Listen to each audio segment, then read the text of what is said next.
Isa pong mapagpalang umaga sa bawat isa at naririto na naman po tayo upang makarinig ng salita ng ating pong Panginoon. Sa pagpapala na tayo po ay patuloy na mapapahayagan ng mensahe ng ating pong Panginoon. Kaya tayo po ay patuloy na manalangin sa umaga pong ito.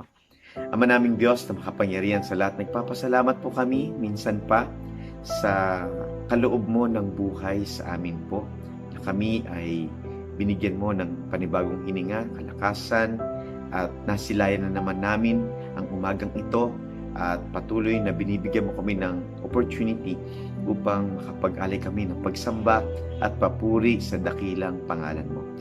Maraming salamat po. Maging sa mga sandaling ito ay amin pong inilalagak sa inyo pong mapagpalang kamay na anuman ang amin pong maririnig ng salita mo, ito o Diyos ay tumimo sa aming mga puso at patuloy mo po katagpuin ang bawat isa na nakikinig, nanonood ng video pong ito at kayo po yung Diyos na maitaas po namin sa aming pong buhay.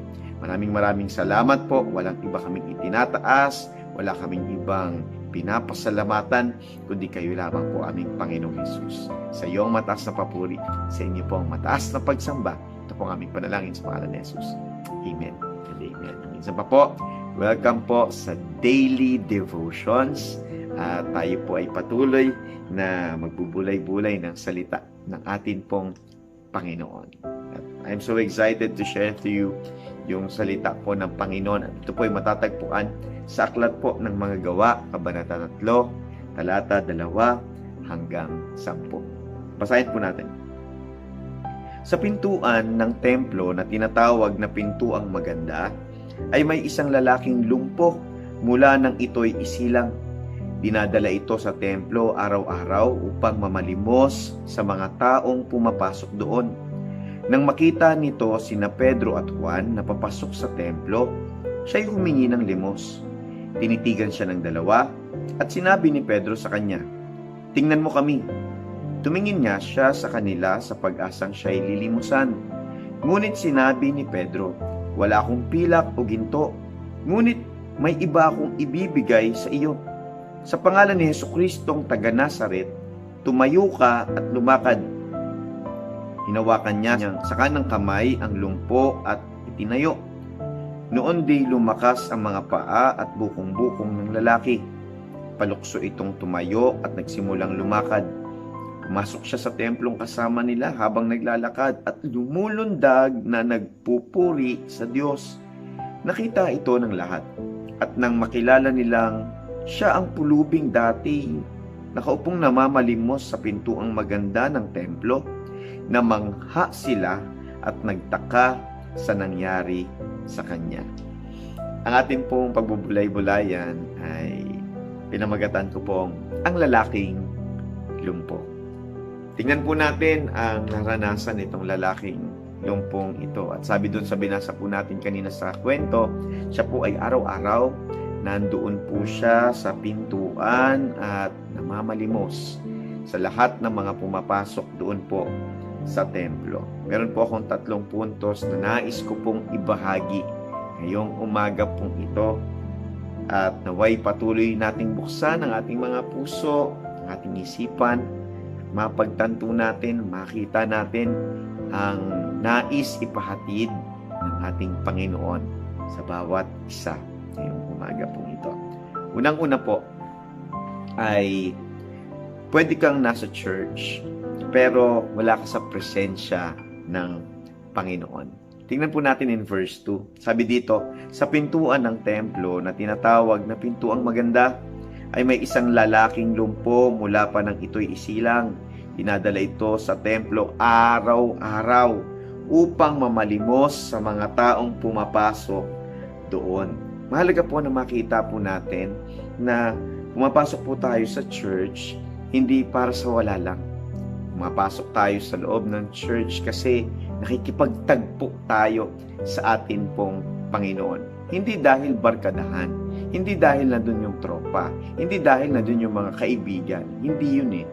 ang pinaka-main reason natin ay walang iba kundi ang ating Panginoon. Siya yung pinaka-naisin dapat natin na maranasan, na makatagpo, makaniig at mabigyan, mapag-alayan natin ng pagsamba. Kaya mahalaga na makita po natin ito, mga kapatid ko sa Panginoon, na maaring present ka sa church pero malayo naman yung puso mo sa Lord. Pwedeng present ka sa church service pero wala yung puso mo sa Panginoon. Andun, lumilipad yung isip mo. Marami kang iniisip, marami kang alalahanin, marami kang mga naiisip na ito dapat yung gagawin mo. Okay? So mahalaga maintindihan po natin na nais ng Panginoon sa atin pong mga buhay na kapag tayo po ay nasa loob ng church, nakikipag-meet up tayo sa atin pong Panginoon. Na tayo po ay nakikipag-date sa ating Diyos. Kamusta ang pakikipagniig natin sa ating Panginoon kasama ang ating pong mga kapatiran? And we need to enjoy it. We need to take this as an opportunity na maranasan natin ang gusto yung atin pong Panginoon. Dapat nga excited na excited tayo eh. Bakit? Kasi ilang buwan na tayo po ay naka-lockdown at hindi tayo nagkakaroon ng gathering as a church. Pero ngayon na kung saan ay meron na pong napapayagan, kailangan i-grab natin yung pagkakataon. Kung saan ay maibigay natin ng todo-todo sa ating Panginoon, yung ating mga papuri at pagsamba. Kaya mahalaga, kapatid, pag pumasok tayo sa church, hindi lang present ka, kundi ikaw mismo nandoon ka sa presence ng ating Panginoon. So, let's just take note of it. Dapat maranasan mo yung presensya ng Panginoon. Makakapasok ka sa presensya ng ating Panginoon. Pangalawa, kailangan nating sumunod sa Diyos para maranasan natin ang himala ng Diyos. Basahin po natin dun sa verse 3, 4, and 6. Sabi po dito, nang makita nito sina Pedro at Juan na papasok sa templo, siya'y humingi ng limos. Tinitigan siya ng dalawa at sinabi ni Pedro sa kanya, tingnan mo kami. Pagtalo na po tayo in verse 6. Ngunit sinabi ni Pedro, wala akong pilak o ginto, ngunit may iba akong ibibigay sa iyo.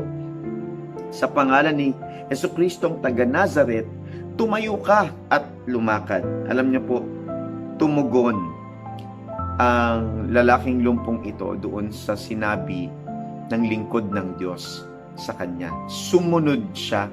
Kailangan sumunod tayo doon sa ipinapagawa ng Panginoon sa atin pong mga buhay. At gagamit ang Diyos ng mga lingkod niya para tayo po ma-experience din natin yung himala na inilaan ng Panginoon sa atin pong mga buhay. Kaya itong lalaking lumpong ito, na-experience niya yung himala ng Panginoon. Bakit? Sumunod siya doon sa sinabi sa kanya nung lingkod ng Panginoon. Dahil ang katotohanan, itong si Pedro, itong si Juan, sumunod lang din sa Panginoon. Kung bakit naranasan nitong lalaking lumpong ito yung himala ng Panginoon dahil ang mga lingkod ng Diyos ay sumunod sa Panginoon. Kaya mahalagang maintindihan po natin na kung lahat tayo ay susunod sa Panginoon, sigurado ako lahat masaya, lahat nagre-rejoice sa presensya ng Panginoon, lahat blessed. Kasi yung magamit ka ng Panginoon sa himala niya, mapapagpala ka. Yung maranasan mo yung himala ng Panginoon, mapapagpala ka din.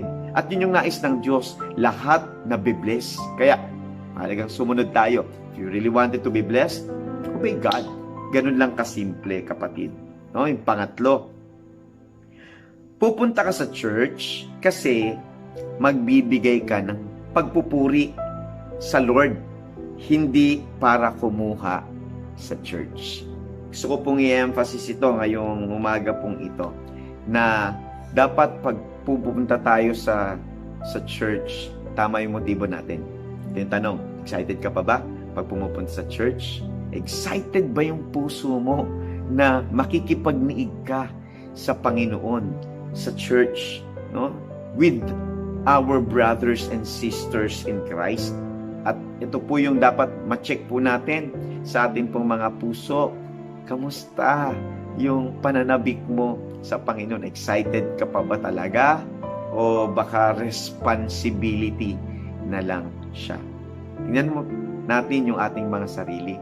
Mamaya, pumupunta ka na lang sa church kasi kailangan. Kasi worker ako. Kasi member ako. Kasi ganito or ganyan. Dapat makita natin yung katotohanan ng pagpunta po natin sa church ay walang iba kundi ang ating Panginoon. Amen? No? At pupunta ka sa church kasi ikaw ay magbibigay ng papuri sa Diyos, hindi dahil may tatanggapin kang bigas o sponsorship na ibibigay sa iyo ng church. Alam nyo, maraming kong nakilalang ganyan na kung saan ay pumupunta sa church kasi may ibibigay yung church, pupunta sa church kasi may kainan, pupunta sa church kasi sayang yung ibibigay na bigas, yung pampasecond floor, yung iba ay makakatanggap ng school allowance. I'm not against that, pero kailangan maging tama yung motibo kasi. Marami kong nakilalang ganyan. Mali yung motibo kung bakit nagpupunta sa church, kalaunan, hindi rin nagpapatuloy, hindi lumalago, at nawawala din sa church. And nakakalungkot, tumatalikod sa pananampalataya sa atin pong Panginoon. Kaya sa bawat isa po sa atin, dapat tama yung puso natin. Bakit tayo pupunta sa loob ng church? Walang iba dapat na dahilan kundi ang ating Panginoon lamang. At itong lumpong ito na lalaki, naranasan niya yung kilos ng Diyos. Nasa labas pa lang siya ng templo. Tingnan po natin wala pa siya sa loob nito. Okay? Kasi pag binasa po natin yung nangyari dito sa lalaking lumpong ito, na-experience niya yung himala ng Panginoon, nandoon pa lang siya. Sa labas, papasok pa lang sila Pedro at Juan. At yung dahilan niya ng pagpasok sa templo, hindi para mamalimos, kung hindi para magbigay ng papuri sa ating Panginoon. At ito yung pinakamasaya. Nakilala siya ng lahat na siya yung pulube, siya yung nasa labas ng templo na namamalimos, pero nakita nila siya na lumulundag at nagpupuri sa ating Panginoon. Kapatid, huwag maging mali ang motibo natin.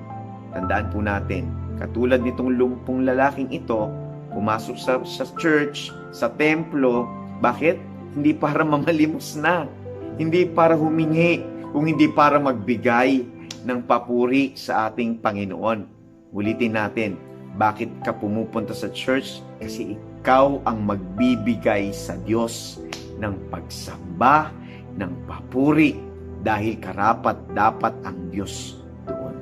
Kapatid, yung buhay na meron ka, galing sa Panginoon. Yung himala na nararanasan mo o maaari mong maranasan, galing pa rin sa Panginoon. Kapatid, ibigay mo yung papuri. Ibigay mo yung todong pagsamba mo sa Panginoon kapag pupunta ka sa church. Ito yung nangyari sa lalaking lumpong ito na kung saan na-experience niya yung kapangyarihan ng ating Panginoon sa pamamagitan ng mga lingkod ng Diyos. Naway na pagpala ka ngayong umagang ito, kapatid, at patuloy na mapaghayagan pa tayo ng salita ng ating Panginoon and continue to seek the Lord through His Word. At ako naniniwala, marami pang kapahayagan ng Panginoon na ibibigay niya sa bawat isa sa atin. Tayo po'y manalangin. Ama naming Diyos, nagpapasalamat po kami sa napakagandang umagang ito. Salamat po sa mensahe mo, sa salita mo. Salamat po dahil sa pamamagitan ng lalaking lumpong ito ay ipinakita mo sa amin yung kadahilanan ng amin pong pagpunta sa church. Yung kadahilanan kung bakit ang buhay na ito ay kailangang mag-alay ng papuri sa inyo. Salamat po. At dinedeklara po namin na patuloy ka na magpapakahayag pa sa bawat isa sa amin. Salamat po, Ama. Patuloy ka namin na pag-aalayan ng papuri at pagsamba at magiging excited kami na sa inyo ay laging makipag-meet. Palain mo ang bawat isa, ingatan mo po ang bawat isa, at kayo po yung Diyos na siyang patuloy na maihayag sa bawat buhay namin. Salamat po sa himala mo sa araw pong ito na ipagkakalob mo sa amin. Sa iyo po ang mataas na papuri, sa inyo po ang mataas na pagsamba. Ito po ang aming panalangin sa tanging pangalan lamang ng aming Panginoong Yesus. Amen and amen. Salamat sa Panginoon sa bawat panahon na inilaan mo, kapatid, naway patuloy na pagpalain ka ng Panginoon. Patuloy ka magpasalamat sa Panginoon. Dahil every gising is a blessing.